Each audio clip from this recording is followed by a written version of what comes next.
Analytical minded channel में आपका हार्दिक स्वागत है। आज की वीडियो में जो हम चर्चा करेंगे, उस चर्चा को शुरू करने से पहले हम आपसे रिक्वेस्ट करते हैं कि आप हमारे चैनल को ज़्यादा से ज़्यादा शेयर कीजिए, सब्सक्राइब कीजिए और लोगों तक पहुंचाइए।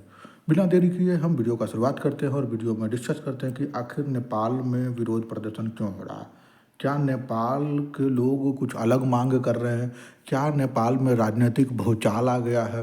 क्या हुआ है? इन चीज़ों को विस्तार से समझेंगे और साथ ही नेपाल के राजनीतिक गतिविधि और तमाम तरह की बातों का जानने का प्रयास करेंगे। तो वीडियो को बिना देर किए शुरू करते हैं। आप देख सकते हैं हमारी स्क्रीन पर दिख रहा है कि नेपाल में लोग प्रोटेस्ट कर रहे हैं और मांग कर रहे हैं कि नेपाल में राजशाही वापस आए और ज्ञानेंद्र शाह की जो नेपाल के राजा थे पहले, उनकी वापसी हो नेपाल के सक्रिय राजनीति में। तो लोग जो पहले लोकतंत्र के हिस्सा में थे, अब वो वापस क्या चाहते हैं? राजशाही चाहते हैं। लोकशाही से राजशाही की तरफ जाने का इच्छा व्यक्त कर रहे हैं प्रोटेस्ट के माध्यम से। आप देख सकते हैं कि बहुत सारे लोग यहाँ पर क्या कर रहे हैं? प्रोटेस्ट कर रहे हैं। इस प्रोटेस्ट में लोग तरह तरह से अपना प्रोटेस्ट दिखाकर कि कैसे भी राजशाही वापस आनी चाहिए और नेपाल में जो है राजा का शासन आए। ये लोकतंत्र जो 2008 से बहाल हुआ था, 2008 में नेपाल में लोकतंत्र बहाल हो गया था। मतलब 16 साल पहले जो है राजशाही समाप्त कर दी गई थी और इसे हिंदू राष्ट्र से सीधा लोकतांत्रिक देश घोषित कर दिया गया था, जहाँ पर कोई एक पंथ एक राष्ट्र का मतलब नहीं होता। मतलब 2008 तक जो नेपाल था वो हिंदू राष्ट्र था, राजशाही थी। अब नेपाल में ऐसी बातें नहीं थी।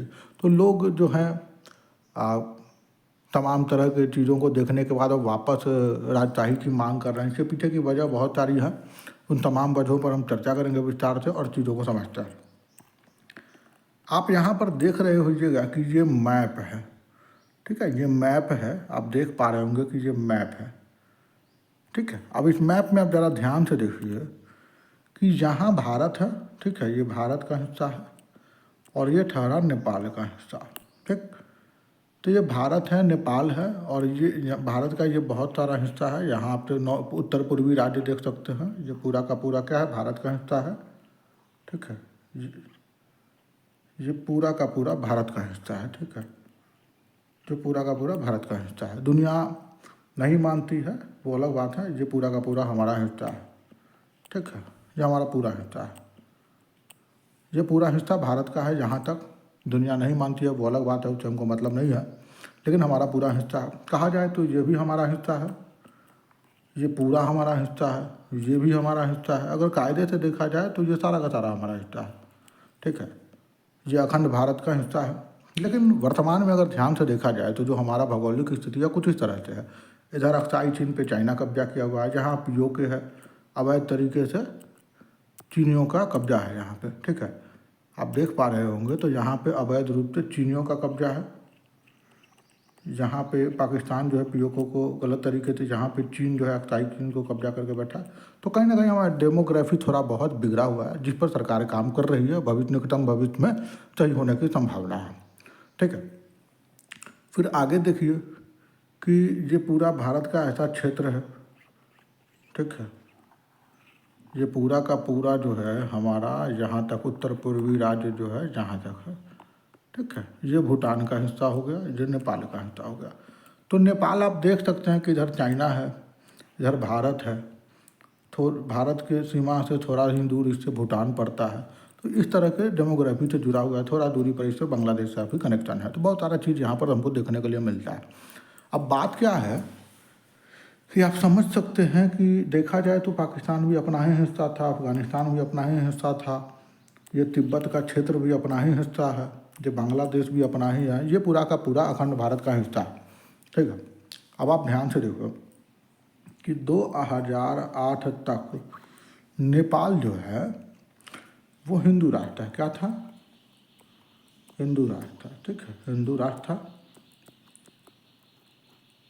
उसके बाद वहाँ पर नेपाल की जो कम्युनिस्ट पार्टी है, ठीक है? नेपाल की जो कम्युनिस्ट पार्टी है, जो माओवादी संगठन है, जो माओ के सिद्धांत को मानता है, उसकी सरकार है, जिसकी अभी वर्तमान में प्रधानमंत्री है केपी शर्मा ओली। अब क्या है कि उनका जो झुकाव है वो चीन की तरफ ज़्यादा है। चाइना की तरफ जो है केपी ओली का ज़्यादा झुकाव है, जिस वजह से ये माहौल इस तरह का बन रहा है। क्योंकि एक तो है कि राजशाही ख़त्म हो गया, हिंदू राष्ट्र ख़त्म हो गया, इसकी वजह से यहाँ पे बहुत सारा विवाद है।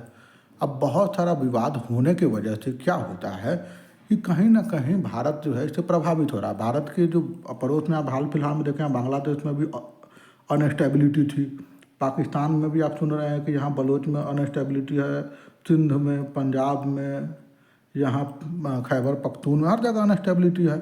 अफ़गान तालिबान से अनस्टेबल था, वो तमाम तरह की चीज़ें, चाइना बार बार बॉर्डर के पास कुछ ना कुछ हरकत करता रहता है, तमाम तरह की चीज़ें हमको देखने के लिए मिलती है।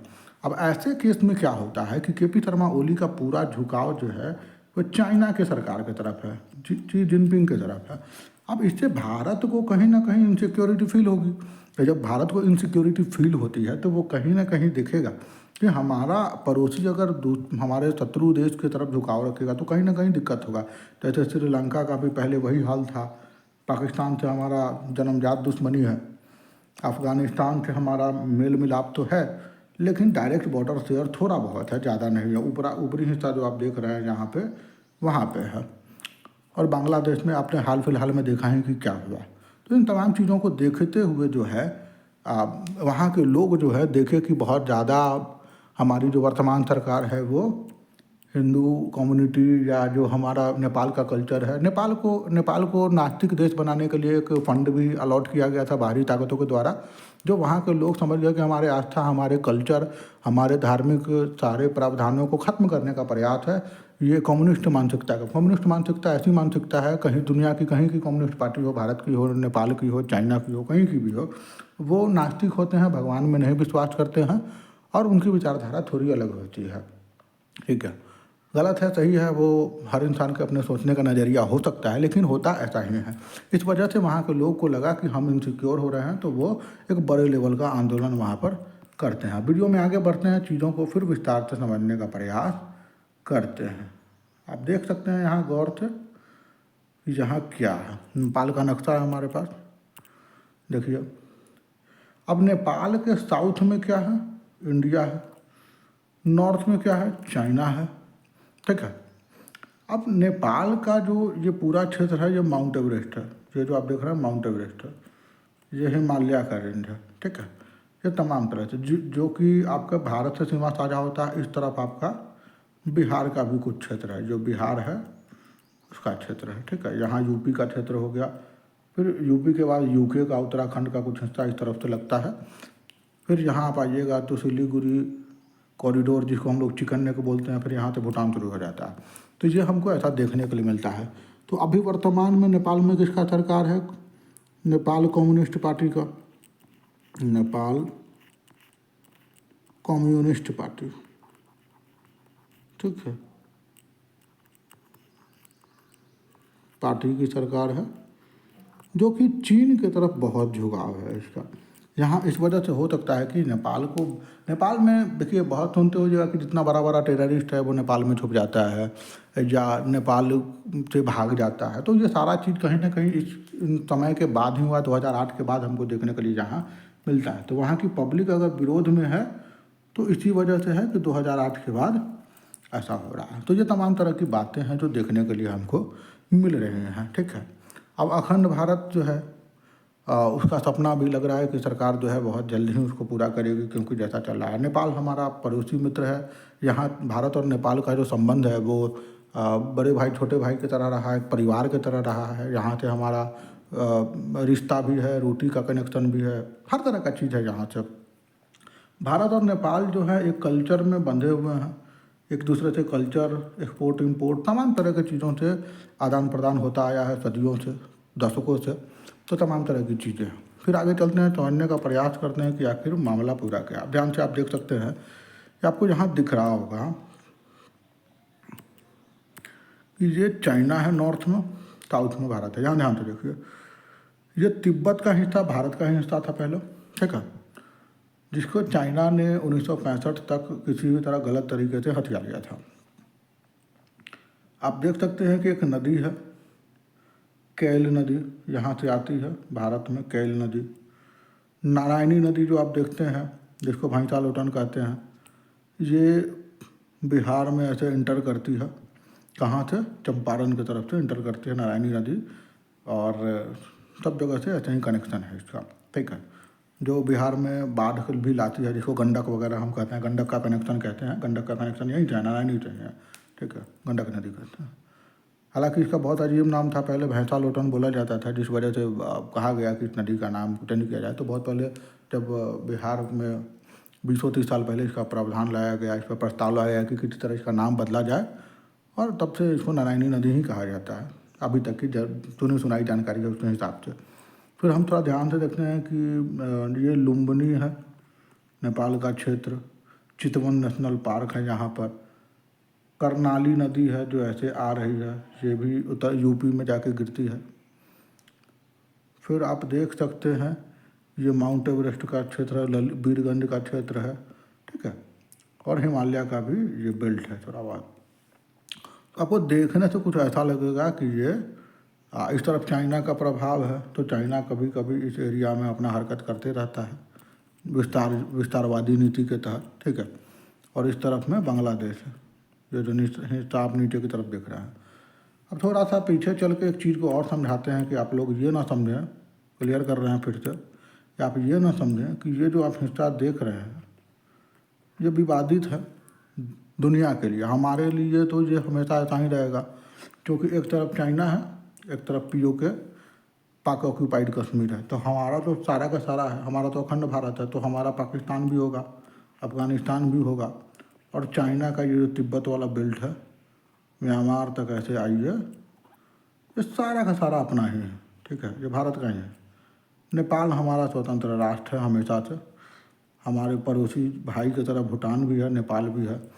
तो हमारा ये पारिवारिक संबंध कहिए, अंतर्राष्ट्रीय संबंध कहिए, परंपरागत संबंध कहिए, जो भी है वो हमेशा से रहा है। तो इस तरह का चीज़ हमको देखने के लिए मिलता है। तो अगर देखा जाए तो हमारा बहुत सारा हिस्सा था जो गलत तरीके से कब्जा कर लिया गया। सरकार इस पर ध्यान दे रही है, आने वाले समय में ये शामिल हो सकता है या स्वतंत्र राष्ट्र बन जाए, जैसा भी हो। म्यांमार में भी हलचल बहुत तेज़ चल रही है, भारत में विलय की। भूटान जो है वो ऐसे भी कह सकते हैं कि हमारे लिए एक पड़ोसी नहीं कहेंगे, परिवार का हिस्सा कहेंगे, कि वो अपना सेल्फ रूल चलाता है बट हमारे प्रोटेक्शन में रहता है, ठीक है। पाकिस्तान हमसे ही निकल के गया है, तो पाकिस्तान का हालत जो भी है, खुद में ही आग लगी है, तो इस पर कुछ कहा नहीं जा सकता है। तो ये तमाम तरह की चीज़ें, इधर तिब्बत है जिसको गलत तरीके से चाइना ने ऑक्यूपाई करके रखा है, अभी तक काम चल रहा है, इस पर बहुत जल्दी हो जाएगा। ये नॉर्थ ईस्ट का हमारा क्षेत्र है। नेपाल हमारा स्वतंत्र हिंदू राष्ट्र बनने की ओर है, यहाँ के नागरिक की जैसी मांग है। देखिए आने वाले समय में क्या भूचाल आता है नेपाल की राजनीति में, राष्ट्रनीति में और वहाँ के शासन प्रशासन में। तो ये चीज़ें आपको यहाँ तक क्लियर हुई होंगी। उम्मीद करते हैं कि वीडियो में आपको सारा चीज़ समझ में आया होगा। अगर कुछ अलग चाहते हैं वीडियो में तो काइंडली शेयर करें और डिस्कस करें तमाम तरह की चीज़ों को। फिर अगले वीडियो में मिलेंगे तमाम तरह के बातों को लेकर। चैनल में जुड़े रहने के लिए आपका धन्यवाद। चैनल को ज़्यादा से शेयर कीजिए, सब्सक्राइब कीजिए, कमेंट सेक्शन में अपने विचार साझा कीजिए, और किसी और तरह का वीडियो चाहते हैं तो उसको काइंडली कमेंट सेक्शन में मेंशन कीजिए, हम उस पर वीडियो देने का प्रयास करेंगे।